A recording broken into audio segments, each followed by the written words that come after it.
want to talk about the Colorado trucker. This might not be a popular video. I don't care. It's the nature of this channel. If you don't like it, go somewhere else. This is Mind of Nerys, so you're going to get my mind. I could be wrong on all this. We don't have enough data. So this is my opinion. First of all, jail time should never be on the table unless there is intent or gross negligence. Not negligence, gross negligence. If you lose control of your car on the ice and your tires are, a 1/16 of an inch past date or past their wear mark, should you go to prison if you happen to kill somebody sliding down an icy hill? No gross negligence on your part. I mean, are you even aware of what the depth requirement is for a tire? Okay? Or you have summer tires instead of winter tires, or you try to climb a road because you want to get home and don't realize how dangerous that road is. Well, you should know. Sure. Okay? Those are not comparable to what this guy did. But the point is, at what point do you go, this accident deserves jail time? My personal opinion on that is intent or gross negligence. Not just negligence. It has to be gross negligence. If you have intent and negligence, okay, maybe that'll work. Okay, but you need at least intent or gross negligence. That's my opinion. If you don't have one of those, jail time should not even be on the table. Because what is the point of throwing a human being in a jail cell? That's because they did something. Not something happened. They did something so egregious that we want to remove them from society. I keep looking up here because that's where the screen is. So that's why I say it requires intent or gross negligence. I don't even care if it's a crime, because our society has made fucking everything a crime. Okay, so just being a crime doesn't mean shit to me. It needs to have intent or gross negligence. This guy has a clean record. He obviously didn't want to die. And he obviously has no criminal history. So there's no intent that I'm aware of. Nobody has shown any even inkling of intent. So what we have left is gross negligence. Now at first you might be thinking, well, he didn't run off the side of the road. He didn't take the truck trap. There was 3 signs for the truck trap plus the truck trap itself, from when he lost his brakes. All these, mistakes he made. Mistakes doesn't equal gross negligence. It just equals mistakes. You need more to call it gross negligence. Okay? If a commercial pilot chooses to, fly his airplane through a building instead of landing it in a field, yeah, maybe we can call that gross negligence. It's probably a bad example. If he chooses to land his airplane in rush hour traffic on a highway instead of in an empty field because he has a better chance of surviving on the highway, yeah, I'd call that gross negligence. But a commercial pilot requires thousands of hours of training and thousands of hours of education before he can even apply to be a commercial pilot. Now, why am I comparing him to a commercial pilot? Because the prosecutor did. The prosecutor said a solo pilot. But 99.9999999% of jurors are not going to be thinking of Chris Taylor and his ultralight flying down the road. They're going to be thinking of the last captain in uniform they saw when they flew to Florida in their 737. That's what people are going to think of. And the prosecutor damn well knows this, and that's exactly why he made that comparison. So, for all intents and purposes, this guy, who was a Texas truck driver, was compared to a commercial pilot. And that is not fair. That creates a burden of duty and responsibility and neglect that does not exist. So, has anybody ever thought, what does it take to get a CDL in Texas? Let me tell you what it takes. It takes $61, a medical, and 15 days. You heard me right. $61, a medical, and 15 days. And I think there's also a fee for the actual CDL. The $61 gets you the CLP, the Commercial Learner's Permit. And 15 days later, you're allowed to apply for the CDL, the Commercial Driver's License. And that probably has a fee associated with it as well. But basically, no money and no real-time training or experience. Now, ostensibly, you're supposed to have 4 weeks of school. But he was working for a company that helped him through this process. Are you telling me they don't cheat and cut corners? He gets his CLP. Oh, yeah, he's done 3 weeks. And 2 weeks later, he gets a CDL. And for all we know, this guy may have logged 20 hours behind the wheel of a fucking semi. 80,000-pound truck. With basically a Cracker Jack box license. Okay? That's possible. I'm not saying that's what happened. I'm saying that's possible by the way things are arranged in Texas. Okay? It's entirely possible he got basically the minimal necessary training and experience to allow him to shift the goddamn gears and move the truck down that road. So, this person with no criminal record, with no criminal past, with no infractions on his license, with possibly, essentially, no training or experience, was handed the keys to one of the most dangerous vehicles on the road, a log truck, in one of the most dangerous places to drive a dangerous vehicle, a log truck, the mountains of Colorado. Now, let me describe to you what I think may have happened. I do not know if this happened. I am creating this out of thin air based on what I'm reading. Let me tell you what I think might have happened. I think they gave this guy a couple of days of training. It might have been over weeks, but it would have been a couple of days, less than 20 hours, behind the wheel of a truck, just to make sure he can shift it, operate it, hook up to it, and drive it down the road. Stay between the lines, okay? And then they just scrubbed his paperwork. Paid the $61. He got the medical. He was young, so he's probably healthy, so medical won't be a problem. And basically, he got a fluffball license. He got a Cracker Jack box license. He's an immigrant. He's making minimum wage. I guarantee he was making minimum wage. I guarantee he was making less than $15 an hour. Why do you think the turnover, the churn rate for truckers is so high right now? They can't get paid well. The new ones, they can't get paid well. And then when they realize how much work and how much responsibility they're expected to hold for that pay, fuck this, they get out. So this guy is then handed one of the most dangerous trucking jobs you could be given, a log truck, in one of the most dangerous places you can do it, mountains of Colorado. And then his brakes fail. Oh, but there's more. Has anybody decided to look into the company that hired this guy? Has anybody? Have you? There's a Newsweek article. If you look on my Facebook page, I have a link. I'll try to find it, and I'll add it to the description of this video. They're investigating the company. A news person, a reporter. Not the government, the reporter. Okay?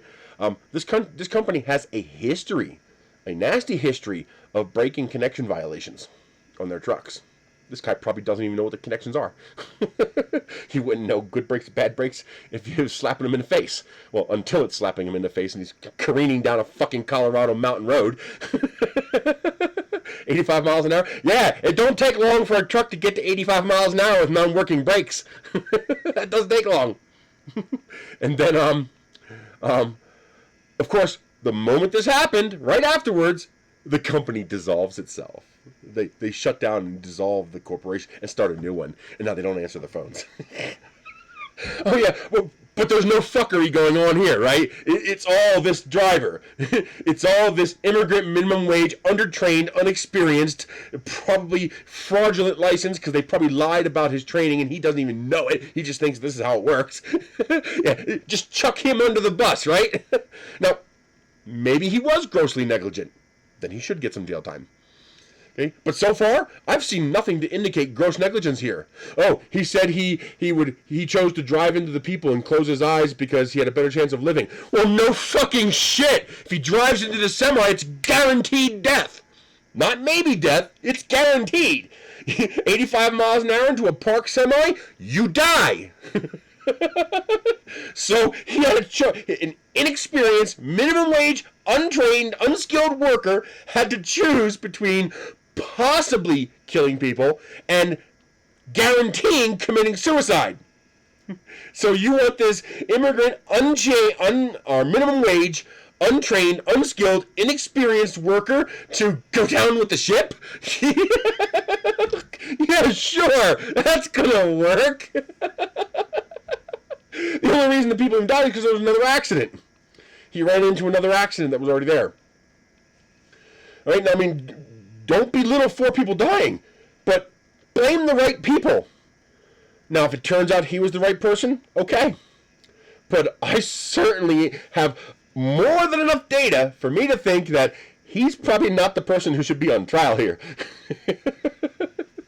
Because there's a lot of fuckery afoot here, and nobody's talking about it. They're just trying to railroad this fucker, this kid. 110 years. Let's not even talk about the bullshit of stacking charges. That shouldn't even be legal. Stacking charges is literally double jeopardy in disguise. In a lot of cases. 27 charges, was it? Was it 27? No wonder it was 110 years.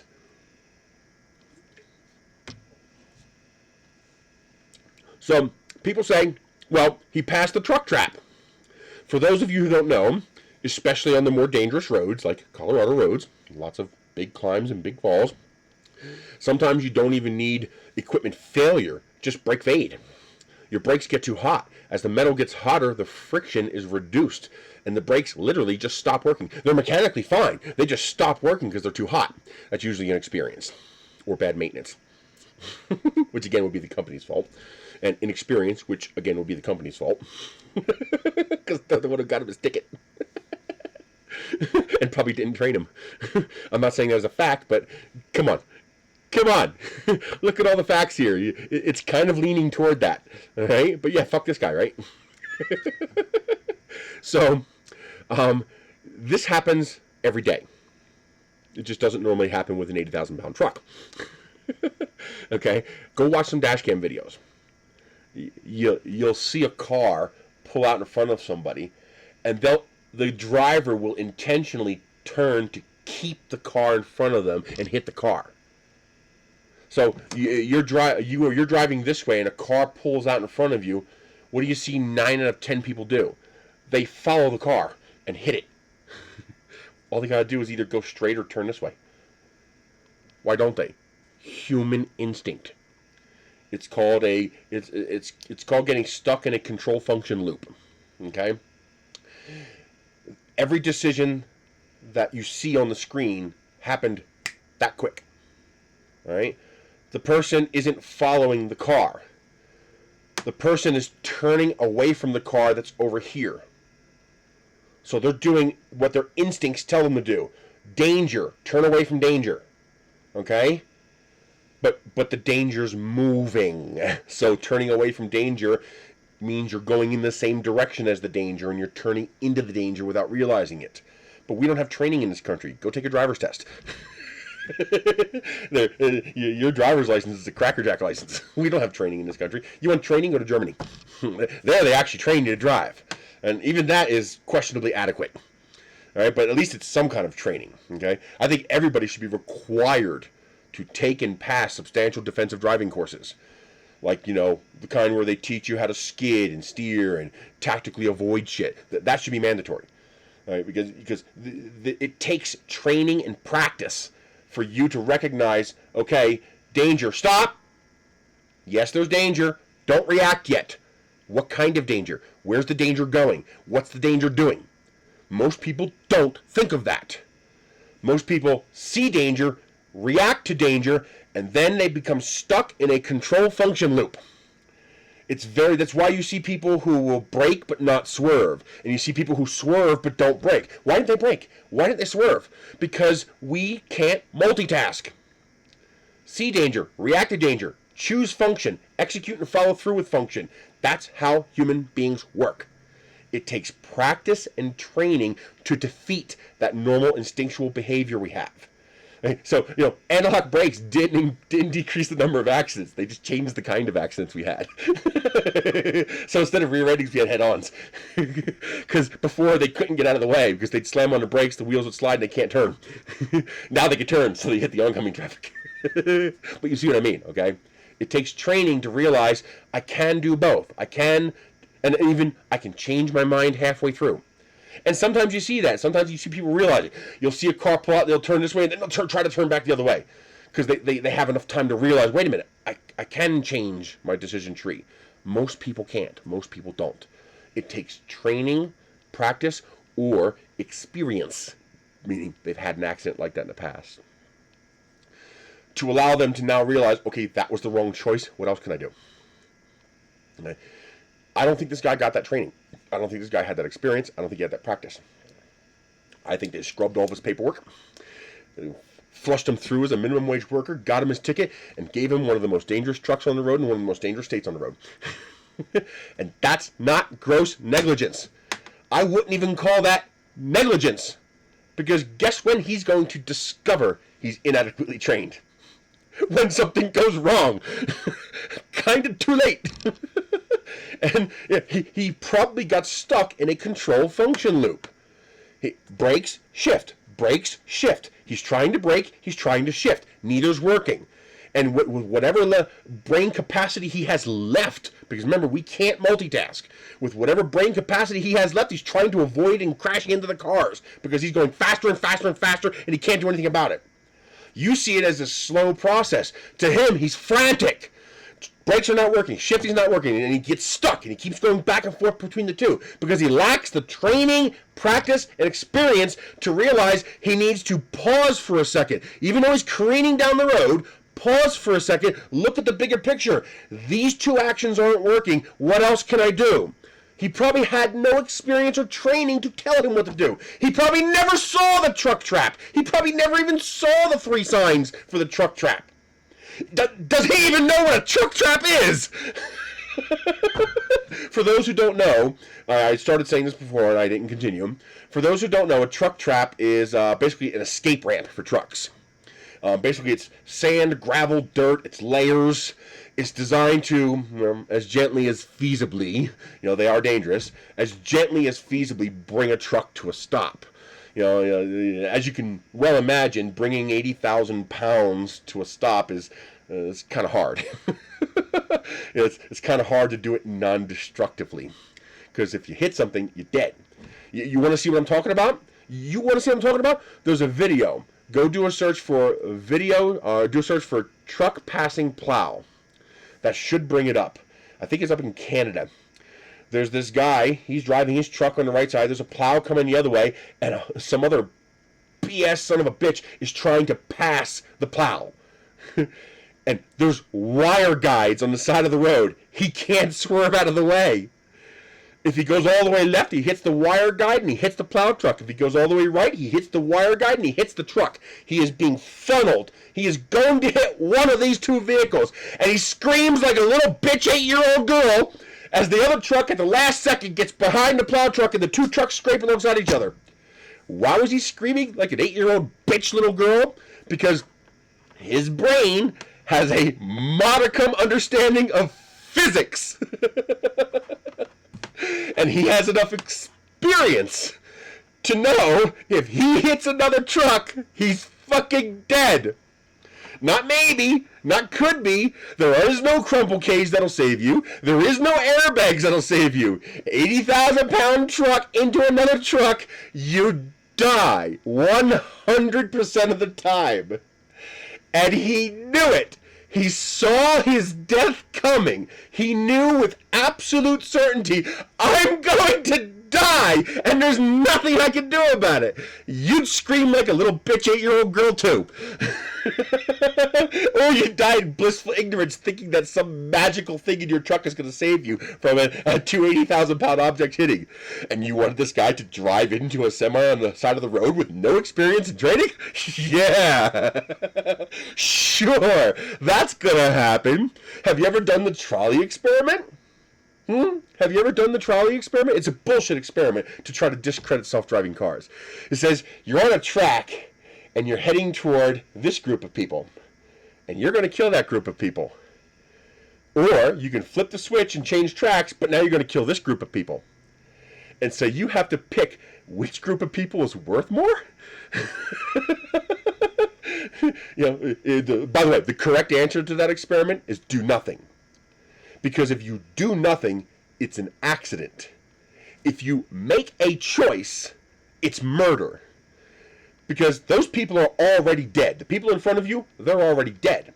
Because the only way the trolley experiment works is if you're a time traveler. Okay? So these people have already died.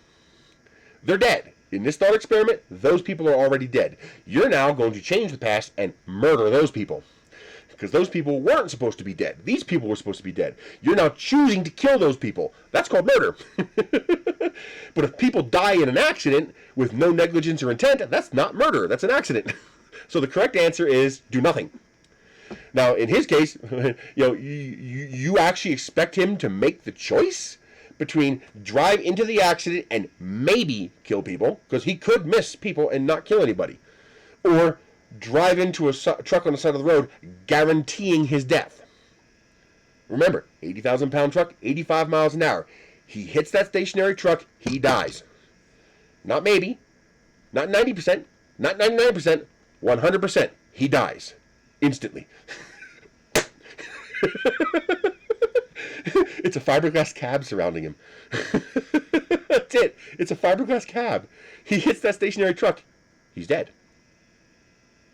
Now, maybe an experienced driver with training, realizing, holy shit, I can't live with myself, I see these people here, maybe he will choose to commit suicide and kill himself. But that's not a reasonable expectation. A commercial pilot, a soldier, a police officer, they assume that risk. That's risk they assume. A guy who probably spent a few days behind the wheel of a truck, paid $61 for a CLP, and then his company signed off on his ticket and he got a CDL, but getting paid minimum wage, didn't sign up for that. At least he didn't know he signed up for it. I guarantee you that. Think. Now, maybe there was gross negligence, and maybe he deserves jail time. Thankfully, the governor came through, changed his sentence. What do you call that?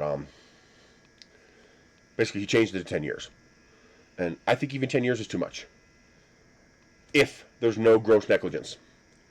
If there's no gross negligence, if what I described is true, if they basically just whitewashed his ticket for a minimum wage driver and then stuck him in a dangerous truck in a dangerous part of the country, and he had nowhere near enough experience or knowledge or practice to be doing that. Meaning, I don't think that driver had any business being in that truck in that state. I don't think he had any business even being there. And the problem is, he has no way of knowing he shouldn't be there.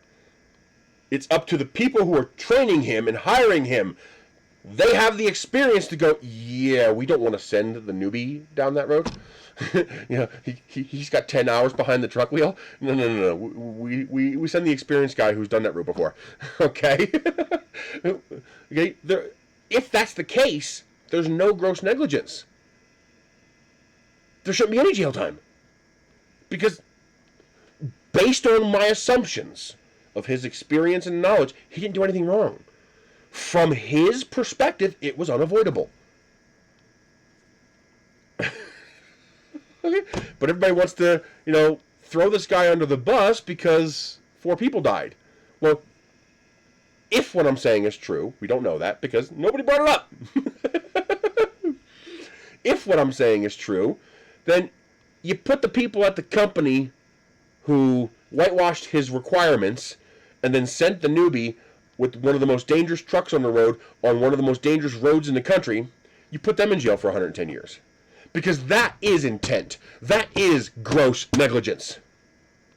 They literally rolled the dice with thousands of people's lives, and they've probably gotten away with it for decades. So, no big deal, right? That's gross negligence. I don't think this guy had gross negligence. I think this is like you taking me and sticking me behind the wheel of a truck and expecting me to become a truck driver. I'm at least, I'm 45, and I have enough driving experience to know I'm not experienced enough to do that. This is a 26-year-old kid. Hey, I figured out how to drive the truck. They told me I'm ready. The guys who were training me and got me my license told me I'm ready, so I guess I'm ready. He probably doesn't even grasp how dangerous what he was doing was until he was barreling down that road at 85 miles an hour, stuck in a control function loop trying to figure out why he can't brake or shift, and totally missing all those signs for truck trap if he even knew what that was. And then the prosecutor compares him to a commercial pilot. And people say, well, no, he didn't. He said a solo pilot. I don't care what he said.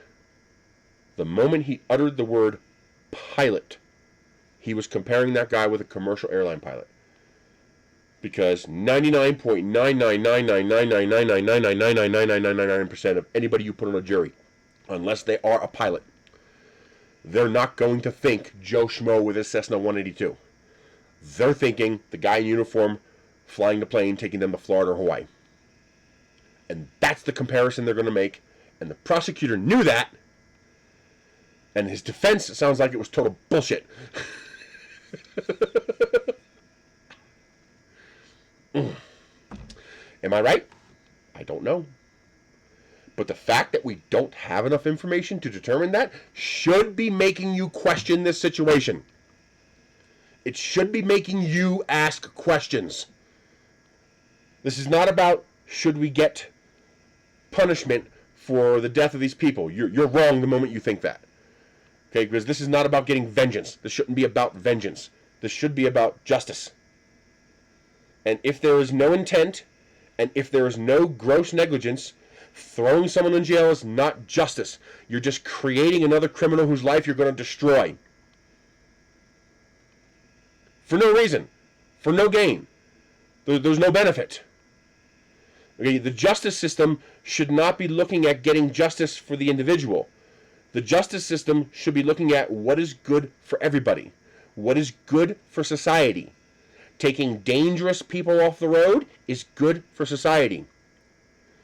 Taking people who were put into a situation they could not possibly know was as bad as it was, without sufficient training or experience, and with no intent and no gross negligence, is not justice to anybody. It's a heinous crime in and of itself, because you're destroying this person without gain. There's nothing to rehabilitate. Now he knows that was bad. Did he know that before he went down that hill and his brakes failed? That's what matters. Because obviously now he knows that was bad and would probably never do that again. Because now he knows. But the problem is he should have had enough training and experience to know that in advance. And the people who gave him his assignment should have known he should not be in that kind of truck on that kind of road. Those are the people who committed gross negligence. Because they should have known. So think about that. Ask these questions. Don't just blindly go with what the media is shoveling out to you. Maybe I'm wrong. Maybe this guy was grossly negligent. Maybe information will come to light, and then I will say, yep, put him in jail. But I have so far seen nothing to indicate intent or gross negligence. What I've seen is some guy who should not have been in that truck, who should not have been on that road, without sufficient training or experience, and no ability to know this for himself, being tossed under the wheels of the bus. And then the company dissolves itself and renames itself and starts over again so they can't be held liable. That's what I see.